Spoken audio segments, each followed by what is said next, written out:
Hello students, GS study में आपका स्वागत है। आज का क्लास है वास्तविक संख्याएं, जिसका पहला क्वेश्चन है, यदि ए और बी अभाज्य संख्या है तो ए और बी का लॉसा ज्ञात कीजिए।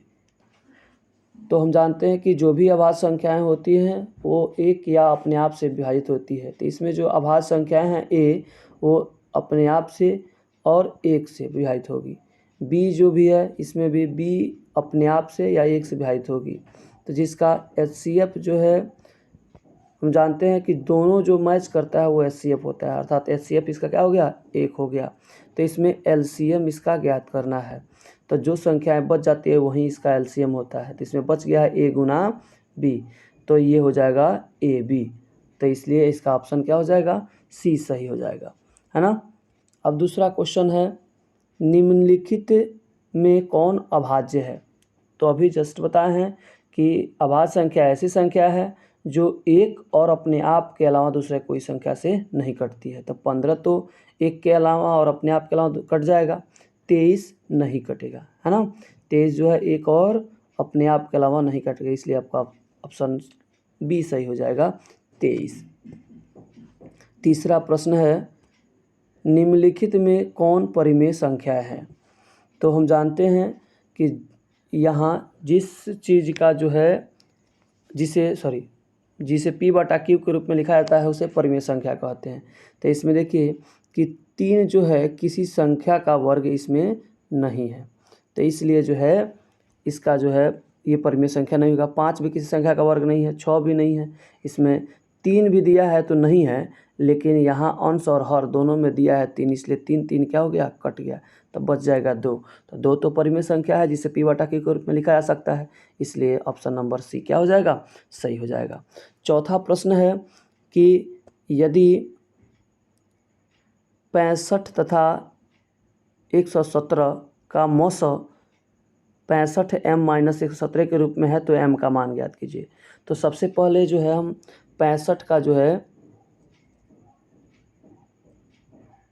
गुणनखंड निकालेंगे। तो 65 का गुणनखंड जो हम लोग निकालेंगे तो देखेंगे कि 65 का गुणनखंड क्या हो रहा है। तो 65 का गुणनखंड यहाँ निकाल रहे हैं। 65 का गुणनखंड जब भी निकालेंगे तो 65 का गुणनखंड होता है 65 का 5 गुना 13। यहाँ निकाल के भी दिखा दे रहे हैं। ये 65 जो है ये गुणनखंड जब निकलेगा तो ये हो जाएगा 5 और ये होगा 13, 13 पचे 65। और 117 की बात करता है तो 117 को भी निकाल कर देख लिया जाए। ये 3 से तो कटेगा 3 तिहाई 9, बच गया 2, 9 त्रिका 27।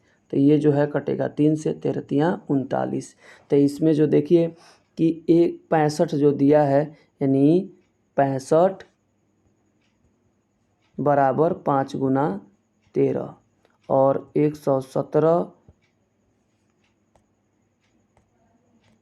यानी 117 बराबर हो जाएगा आपका 3 गुना 3 गुना 13। तो जो मैच करता है वो आपका एचसीएफ हो गया। तो एचसीएफ हमारा कितना हो गया, एचसीएफ हो गया 13, है ना।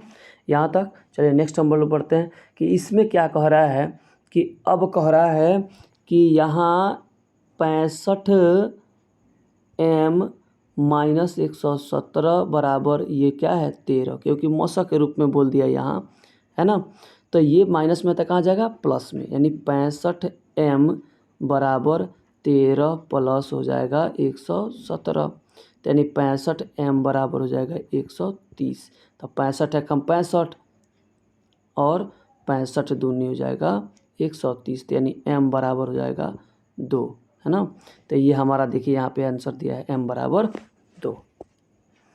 अब दिया है अगला प्रश्न 5वां नंबर, 2, 10, 20 का लौसा और मौसा का अनुपात ज्ञात कीजिए। तो सबसे पहले देखिए 2 जो है अपने आप के अलावा 1 से कटेगा। तो यहाँ 2 का सबसे पहले सबका गुणनखंड निकाल लेते हैं। देखिए यहाँ पे 2 जो है 2 का गुणनखंड होगा 2 गुना 1, 10 का गुणनखंड होगा 2 गुना 5 और उसमें 20 का गुणनखंड होगा 2 गुना 2 गुना 5। तो इसमें देखिए सबसे पहले 2 का जो है इसमें 1 हो गया, इसमें 2 गुना 5 और यहाँ जो दिया है 2 का पावर 2 गुना 5 यानी 5 का पावर भी 1 है। तो इसका जो है सबसे पहले हम जानते हैं कि जो मैच करता है तीनों में यानी HCF तीनों में जो मैच किया वही हमारा हो गया तो 2। लेकिन LCM यानी LCM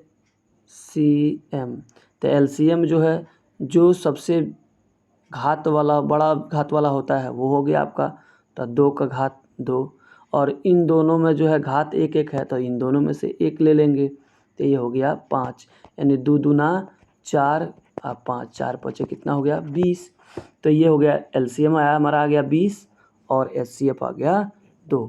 तो हमसे क्या पूछ रहा है कि लॉसा और मौसा का यानी लॉसा का मान है 20 और अनुपात पूछ रहा है तो मौसा का हमारा कितना है 2 आया था तो 2 एकम 2 और 10 दूनी 20 यानी 10 अनुपात 1 आएगा। ये ऑप्शन हमारा होगा तो ऑप्शन नंबर इसमें बी आपका क्या हो जाएगा सही हो जाएगा। छठा नंबर क्वेश्चन है कि सबसे छोटी भाज्य और सबसे छोटी अभाज्य संख्या का मौसा।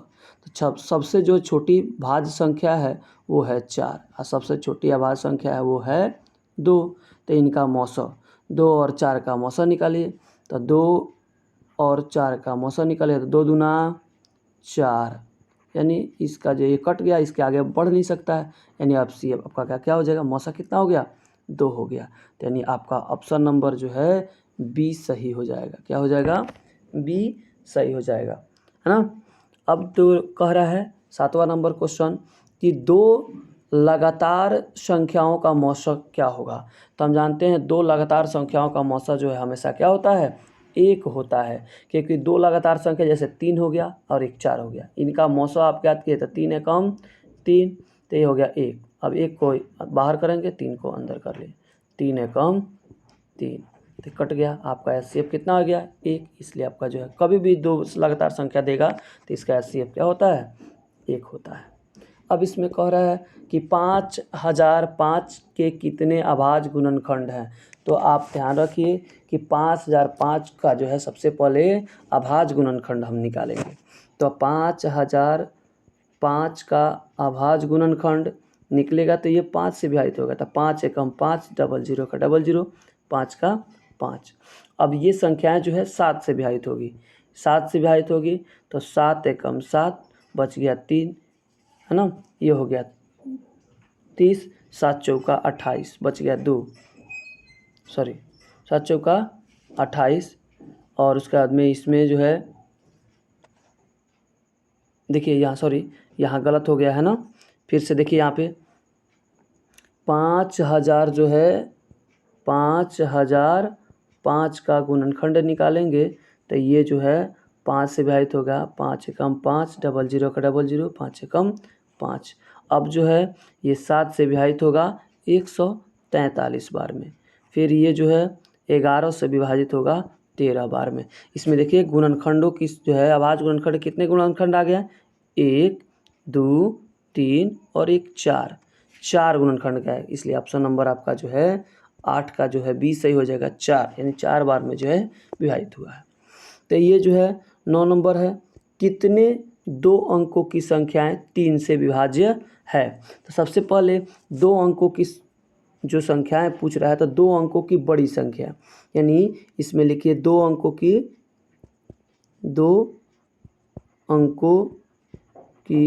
सबसे बड़ी संख्या 2 अंकों की सबसे बड़ी संख्या 99 और 2 अंकों की सबसे छोटी संख्या ये आपका हो जाएगा 10।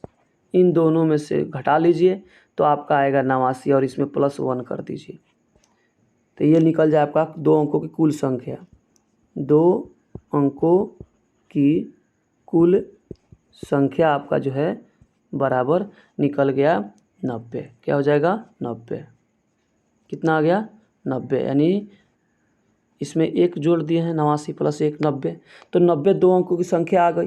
तो अब क्या पूछ रहा है, 3 से कितनी संख्या विभाज्य होगी, तो 3 से विभाज्य होने वाली संख्याएं जो है, जितनी कुल संख्याएं निकला हुआ था, कुल संख्या है आपका 90, और कितना से भाग पूछ रहा है, तो 3 से, तो 3 से आप कटा दीजिए, 3 तिहाई 9, यानी आपका जो है आंसर इसका हो जाएगा 3 तिहाई 9, यानी जो निकाले हुए थे हमारा 90 आया हुआ था, यानी 90/3 कट जाएगा, तो यह आ जाएगा आपका 30। ऑप्शन नंबर जो है आपका बी सही हो जाएगा।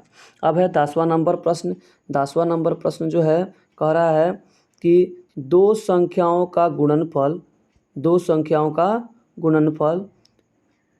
8670 है, तो उनका मौसा 17 है, तो लौसा ज्ञात कीजिए। तो हम जानते हैं कि दो संख्याओं का गुणनफल, यहाँ देखिए सूत्र है, दो संख्याओं का गुणनफल बराबर होता है मौसा गुना लौसा। तो मौसा गुना लौसा जो होता है, तो सबसे पहले दो संख्याओं का जो गुणनफल दिया हुआ है, वो गुणनफल है आपका 8670, और मौसा जो दिया है वो है 17, तो लौसा तो आपका नहीं दिया हुआ है, तो लौसा इसी तरह हो जाए।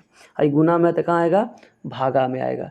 तो भागा में सबसे पहले जो आएगा, तो इसको देखिए कटा दिया जाए, भागा में जो आएगा तो इसको ये, यानी ये हो जाएगा, इसको क्लियर कर रहे हैं, यानी ये हो जाए चाहिए, यानी देखिए 17 एकम 17, 17 पचे 85, एक बच के इसमें ये हो गया, फिर ये हो गया एक जो इसमें आके लगे 17, 17 एकम 17, एक 0 का 0, और ये हो गया आपका लौसा, है ना, यानी 510 जो है आपका क्या हो जाएगा, लौसा हो जाएगा। देखिए तो 510 यहाँ दिया हुआ है, ऑप्शन नंबर डी। अब 10 नंबर जो है हो गया। 11 नंबर देखा जाए।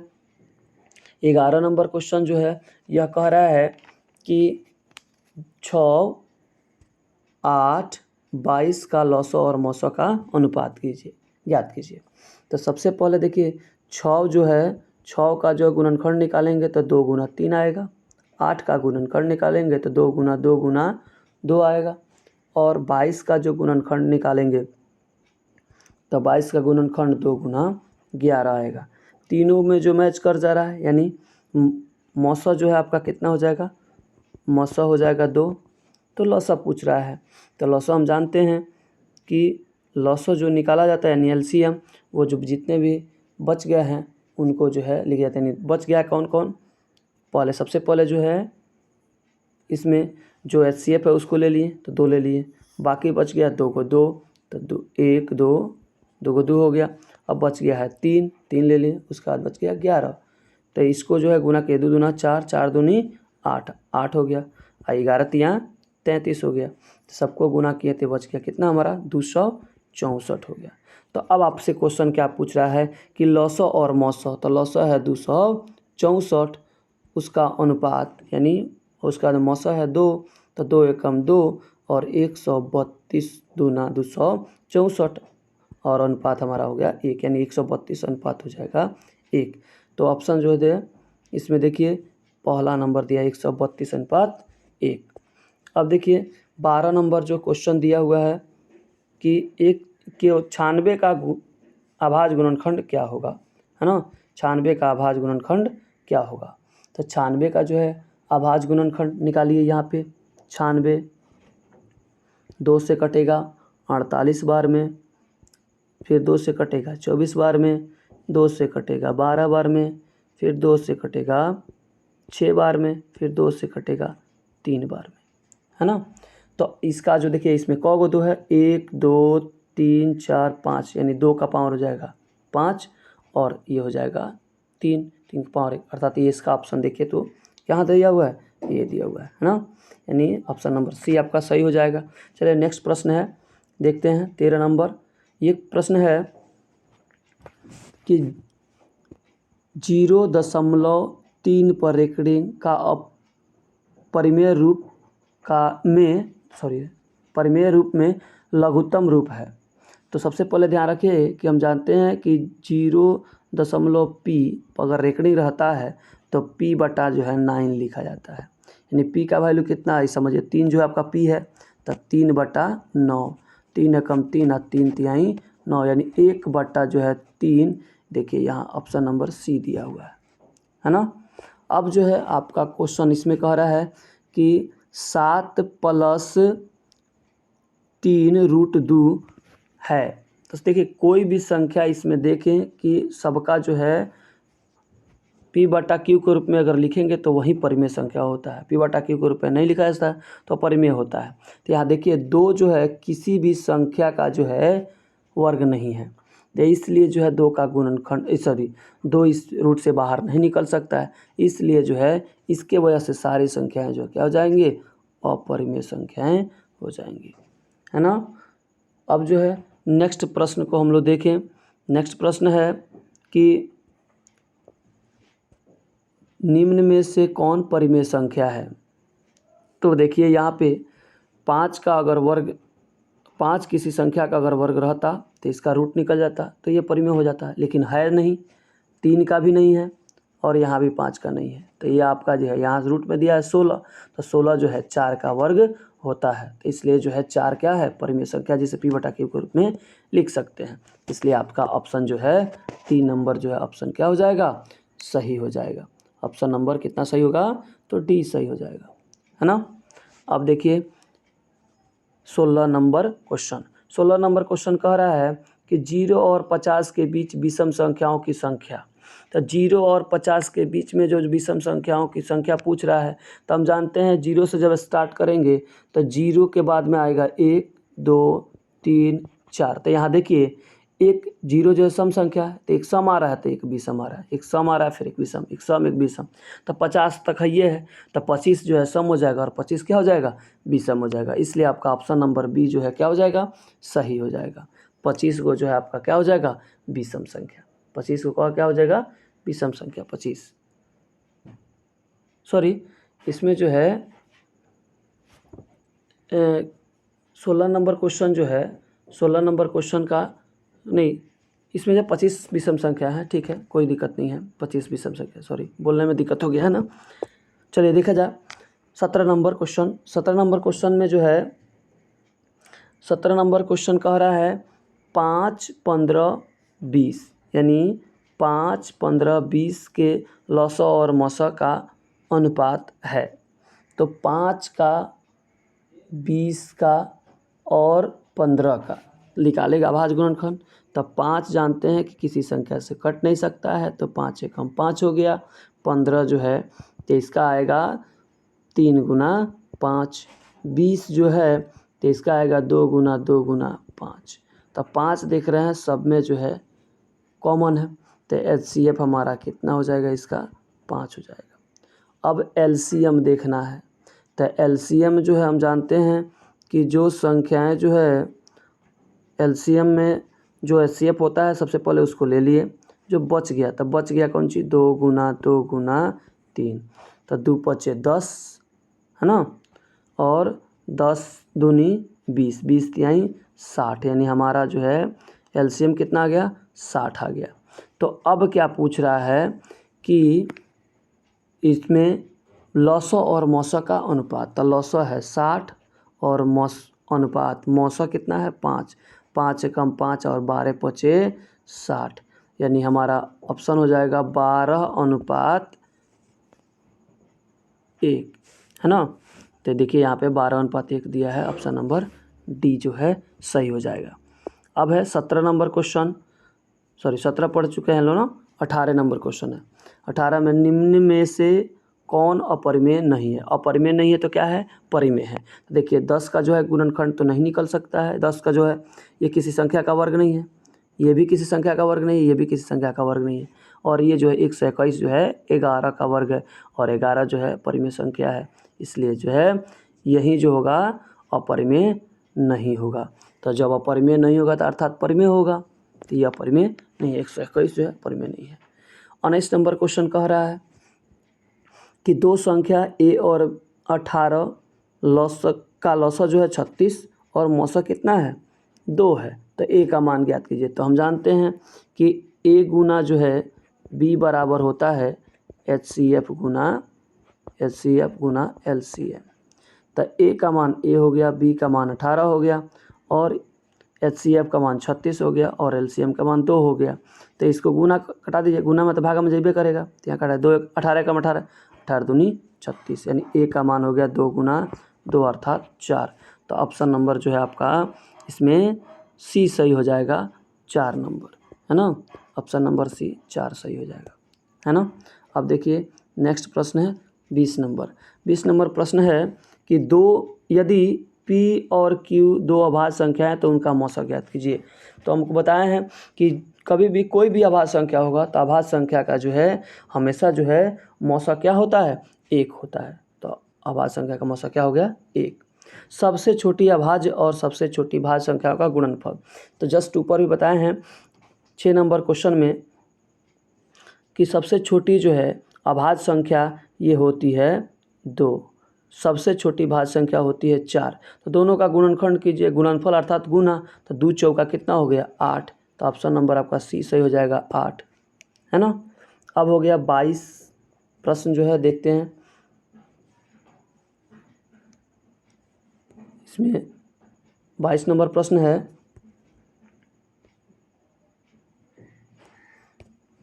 निम्न में कौन सी अभाज्य संख्याएं हैं।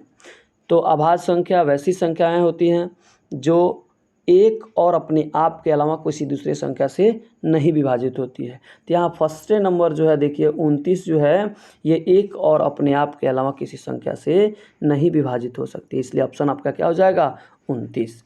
दूसरा जो है अब नेक्स्ट प्रश्न जो दिया हुआ है ये प्रश्न है 23 नंबर, यानी 3.27 पर रेकडिंग जो है तो ये कौन सी संख्याएं होगी। तो जब भी रेकडिंग वाला बताया है कि जब भी आपको रेकडिंग वाला देगा तो ये परिमेय संख्या ही होता है ना। तो ये क्या हो जाएगा, परिमेय संख्या हो जाएगा। अब दिया हुआ है कि किसी पूर्णांक m के लिए सम संख्या का रूप क्या होता है। तो इसके लिए जो है ऑप्शन नंबर C होगा, क्योंकि ऑप्शन नंबर C जो दिया है वो है 2m। अगर m का मान अगर 2 में अगर 0 रखते हैं तब भी जो है आपका मान आ जाएगा 0, तो 0 एक सम संख्या है ना। अगर जो है 2m दिया हुआ है तो 2 का मान अगर 1 रखते हैं तभी 2 एकम 2 आएगा। तो हर स्थिति में जो है ये सम आ रहा है, इसलिए ऑप्शन नंबर C आपका क्या हो जाएगा, सही होगा। लास्ट क्वेश्चन है, ये प्रश्न है कि निम्न में से कौन सा अपरिमेय नहीं है। तो अपरिमेय नहीं है तो क्या है, परिमेय। तो चलिए फर्स्ट नंबर को देखते हैं। ये दिया है √64/81। तो 64 किसका वर्ग होता है, तो 64 जो है 8 का वर्ग होता है, और 81 किसका वर्ग होता है, 9 का। तो ये निकल गया, अर्थात ये जो है परिमेय संख्या के रूप में है। तो यही पूछ रहा है कि कौन अपरिमेय नहीं है। तो अपरिमेय नहीं है तो कौन सी है, परिमेय। तो ये आपका ऑप्शन क्या हो जाएगा, C जो है सो C करें, A सही हो जाएगा, है ना। चलिए आज का क्लास जो है समाप्त होता है। ऐसे ही जो है वीडियो पाने के लिए हमारे चैनल को सब्सक्राइब, लाइक और शेयर करना ना भूलें। आप नेक्स्ट वीडियो के साथ हम लोग मिलेंगे, तब तक के लिए धन्यवाद।